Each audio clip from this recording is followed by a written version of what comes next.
ಪಶ್ಚಿಮ ಬಂಗಾಳ ವಿಧಾನಸಭಾ ಚುನಾವಣಾ ಕಣ ಈಗ ರಂಗೇರಿದೆ.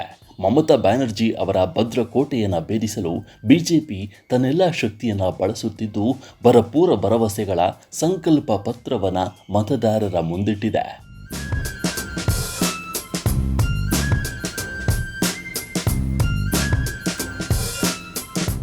ಪಶ್ಚಿಮ ಬಂಗಾಳದ ವಿಧಾನಸಭಾ ಚುನಾವಣೆಯ ಮೊದಲ ಹಂತದ ಮತದಾನಕ್ಕೆ ಇನ್ನು ಕೆಲವೇ ದಿನಗಳು ಬಾಕಿ ಇರುವಾಗ ಕೇಂದ್ರ ಗೃಹ ಸಚಿವ ಅಮಿತ್ ಶಾ ಬಿಜೆಪಿಯ ಚುನಾವಣಾ ಪ್ರಣಾಳಿಕೆಯನ್ನು ಬಿಡುಗಡೆ ಮಾಡಿದರು.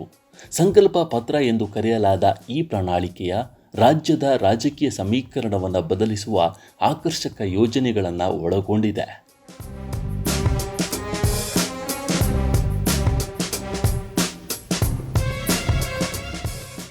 ಪ್ರತಿ ಮನೆಯ ಮಹಿಳಾ ಮುಖ್ಯಸ್ಥರಿಗೆ ಮಾಸಿಕ 3,000 ರೂಪಾಯಿ ಆರ್ಥಿಕ ನೆರವು ನೀಡಲಾಗುವುದು. ಬಿಜೆಪಿ ಸರ್ಕಾರ ರಚನೆಯಾದ ಕೇವಲ 6 ತಿಂಗಳೊಳಗೆ ಪಶ್ಚಿಮ ಬಂಗಾಳದಲ್ಲಿ ಏಕರೂಪ ನಾಗರಿಕ ಸಂಹಿತೆಯನ್ನು ಜಾರಿಗೊಳಿಸಲಾಗುವುದು. ನಿರುದ್ಯೋಗಿ ಯುವಕರಿಗೆ ಮಾಸಿಕ 3,000 ರೂಪಾಯಿ ಭತ್ಯೆ ಮತ್ತು ಸ್ಪರ್ಧಾತ್ಮಕ ಪರೀಕ್ಷೆಗಳಿಗೆ ಸಿದ್ಧತೆ ನಡೆಸುತ್ತಿರುವ ಯುವಕರಿಗೆ 15,000 ರೂಪಾಯಿ ಒದಗಿಸಲಾಗುವುದು. ಸರ್ಕಾರಿ ನೌಕರರಿಗೆ 45 ದಿನಗಳೊಳಗೆ 7ನೇ ವೇತನ ಆಯೋಗ ಜಾರಿ ಹಾಗೂ ಬಾಕಿ ಇರುವ ತುಟ್ಟಿ ಭತ್ಯೆಯನ್ನು ಪಾವತಿಸುವ ಭರವಸೆ ನೀಡಲಾಗಿದೆ.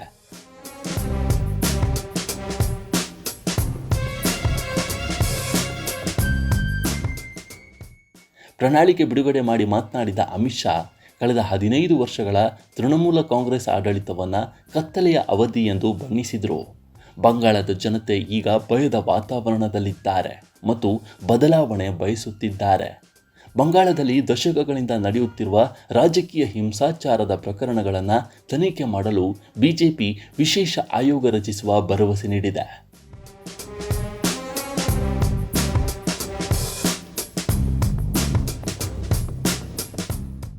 ನಿವೃತ್ತ ಸುಪ್ರೀಂ ಕೋರ್ಟ್ ನ್ಯಾಯಾಧೀಶರ ನೇತೃತ್ವದಲ್ಲಿ ಈ ಆಯೋಗ ಕಾರ್ಯನಿರ್ವಹಿಸಲಿದ್ದು, ಎಲ್ಲ ಹಿಂಸಾಚಾರದ ಪ್ರಕರಣಗಳನ್ನು ತಾರ್ಕಿಕ ಅಂತ್ಯಕ್ಕೆ ತರುವುದಾಗಿ ಬಿಜೆಪಿ ಪ್ರತಿಜ್ಞೆ ಮಾಡಿದೆ.